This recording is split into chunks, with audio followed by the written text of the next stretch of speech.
Well, checking, folks, back with another reaction, and we're back to start a new deep dive. I'd like to start by giving a big shout out to friend and champion of the channel, Amber, who shared this with me. I'm not sure what reaction she began commenting on. I want to guess Tears for Fears. I feel like that might be right. Please do correct me if I'm wrong. But yeah, big shout out to you. And indeed, we're going to start going through Echo and the Bunnymen. Now, this is a name I've known since I was a kid. I grew up in the 80s. If you're new here, I was born in 1980, so I'm in my early 40s. And also, I react to physical media here, which began with my own CDs and vinyl, but over time, people have begun to share their physical collections with me. Meaning I don't react to YouTube videos. I have nothing against that. It's just not really what we do on this channel. It's a bit more of an old school, just kind of let's sit down, put on a record and talk about it sort of atmosphere.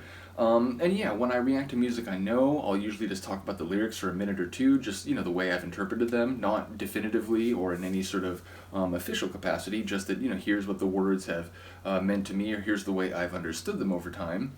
And then when I react to music I haven't heard before, I usually just take a moment to think about the title, what themes it might suggest, what concepts might be at play. And again, even less in a definitive way, much more speculatively, but it's just a way to get my brain working.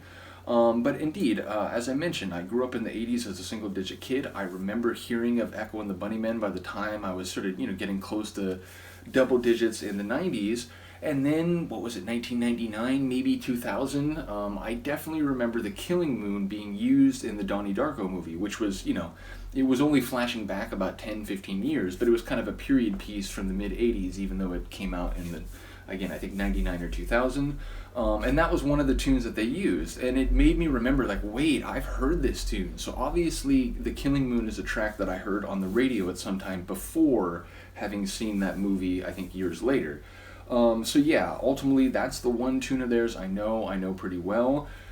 As I go through these different deep dives, including groups that I did only have a very narrow understanding of before beginning to go through in more detail, it remains to be seen, how similar to or distinct from other songs in their catalog are relative to that track that I do know. And I'm going through a lot of groups where even on the same album, or even within the same track, there'll be some different flavors. So I fully expect there to be some diversity, but again, that is my one sort of touchstone or reference point to understand their music. So again, big shout out to Amber for making this available. We're going to start going through two albums at the same time. We're going to start going through their second album, which is called Heaven Up Here, and I believe it is in 82. I want to make sure I have this right. I apologize if I just got that wrong, but let us check. Heaven Up Here is 81. Okay, and then the second album we're going to go through is the self-titled one, and that's 83. So the first tune we're going to go through in this deep dive is a tune from Heaven Up Here, the opening track, Show of Strength. So again, I react to a tune that I don't think I've heard, which, as I go through some of these deep dives, there have been moments where a track will start and it's like, oh, I didn't recognize this by title, but I do actually know the song. And yes, I spilled the tea a little bit, not too bad. But yeah, ultimately, there have been tunes that start and it's like, oh, wait a minute, I actually know this track, I've heard this before. Whereas other times, it'll be like, maybe I recognize this, and like, no, actually I don't think I do, it's just maybe a synth that sounds like something else. So ultimately, Show of Strength, it makes me think about, the sort of the most common meaning of the phrase, sort of like, whether it's saber rattling or whether it's just trying to demonstrate that you're capable of dealing with any challenge that is maybe being presented to you directly or at least implied by some statement or action of others. So whether it's, your own show of strength or whether it's a number of people or entities banding together to show that they have enough unity or cohesion to effectively respond to some threat or some stimulus, it does sound like it's about the visual presentation of this strength. It's not just about the strength itself, but it's about showing it to someone or something else with a purpose, to achieve a particular end or to avoid a particular situation. So we'll see how that's relevant, but let's get it. This is Echo and the Bunnymen, the first tune on their 1981 album Heaven Up Here, and it is called Show of Strength.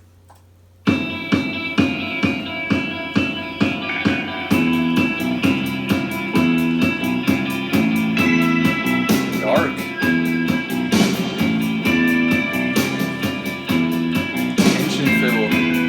Kind of like a wasteland or like a dangerous territory.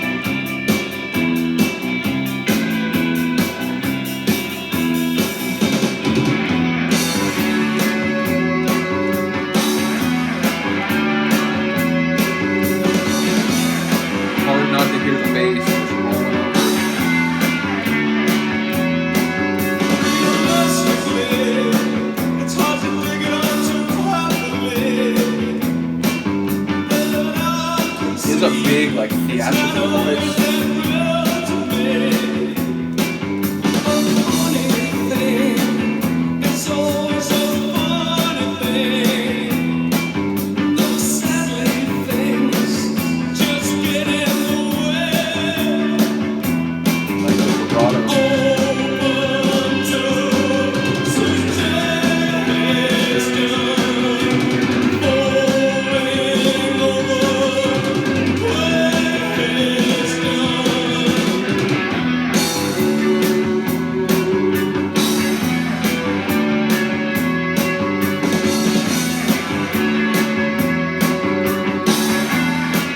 Different, but in a small way, it's giving me kind of quasi-Smiths vibes. That's as well as maybe a shaking hand will transmit all fidelity. Your foolish smile would shame a politician. Your foolish smile would shame a politician. I'll apologize next time.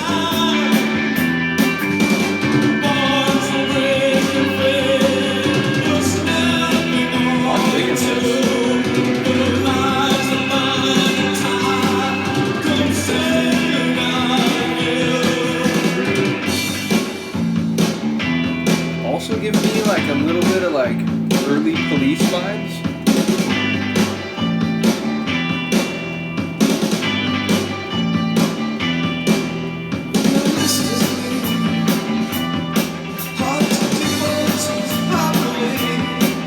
Simple Minds maybe? My brain's thinking of a lot of other music.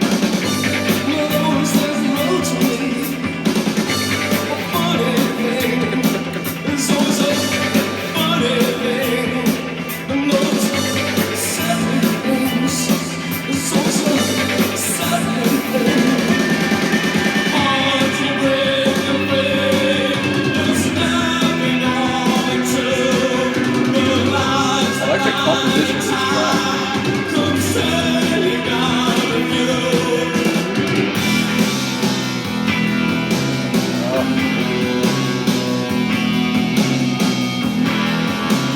It's like hazy, like murky. The show of strength is all you want. You can never set it down. It is all you want, you can never settle it down. Those things you can even set down. Set it down. All those things you think might count, you can never set them down. Don't ever set them down. Never.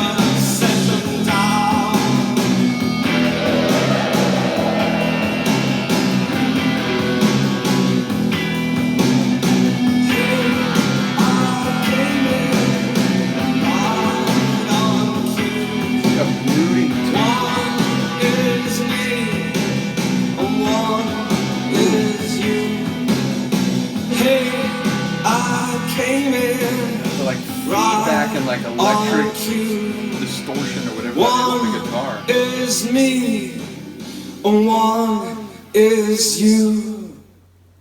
Fascinating, and all the sort of other elements fading out as that vocal continued at full volume right to the very last moment. So yeah, composition really cool. Sonically, the vocals kind of remind me of what I think of when I think of The Killing Moon and sort of my very limited exposure to their music.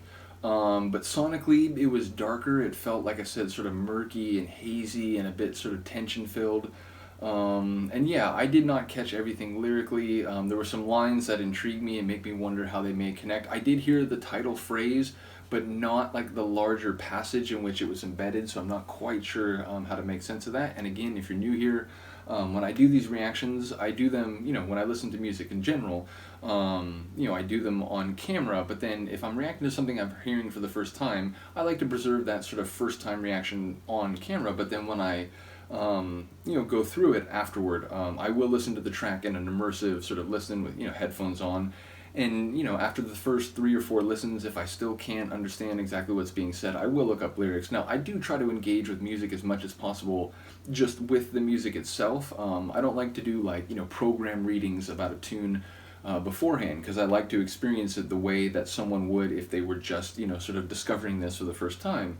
But as I said, I do immersive listens afterward, and after a few more listens, if I still can't get all the lines, I will look it up. Nevertheless, if there are some lines that are particularly interesting or sort of emblematic of the larger themes, please do let me know. Let me know what you think of the Sonics, and yeah, let me know if you're a fan of Echo and the Bunnymen, if you're looking forward to any of the tracks on the 2 albums that I'm going to start going through. And indeed, she did Amber a couple other, one is, I think, a greatest hits compilation, and one is an album of covers that I think was used as a soundtrack for The Lost Boys, a movie I remember seeing as a kid. Kiefer Sutherland, I believe, is in it, and yeah, I just remember seeing that as a kid. I don't think I was old enough to kind of really, follow the whole movie and the plot very clearly, but I just remember thinking, oh, vampires are cool, this is an interesting movie. So yeah, it'd be interesting to reconnect with that album. But as I said, I'm going to start with the first 2 albums that I've been sent, which is the self-titled one, which is, I think, what was it, 84 or is it 83? I'm already forgetting. And then, it's 83, and then 81 is Heaven Up Here. So yeah, let me know what you think of this one, and I will see you next time. Peace.